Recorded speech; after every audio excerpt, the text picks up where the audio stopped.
অবৈধ প্রেম ভালোবাসা কতই না ভয়ানক এই হারাম রিলেশনশিপ।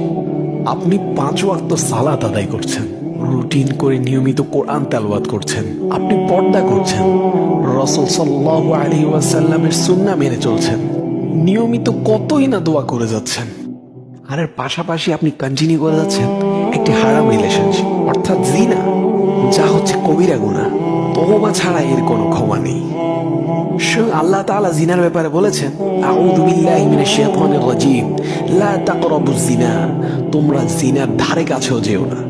আর আমরা জিনার ধারে কাছে না, জিনার আষ্টে পৃষ্ঠে জড়িয়ে আছি।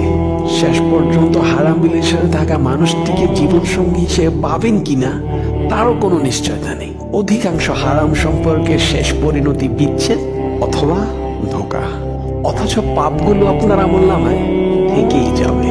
আবার অনেকেই ভাবে বিয়ের উদ্দেশ্যে হারাম সম্পর্কে জড়ালে কোনো গুনাহ হয় না।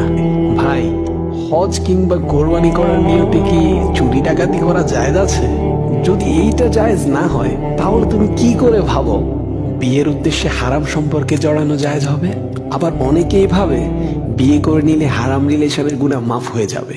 এটি নিতান্তই একটি ভুল ধারণা। কবিরা গুনাহ তওবা ছাড়া কখনো মাফ হয় না। আর তুমি বলছো তুমি বিয়ের পর তওবা করে নিবে? আরে তুমি আগামীকালের সূর্যটি দেখতে পাবে, এর কি গ্যারান্টি আছে?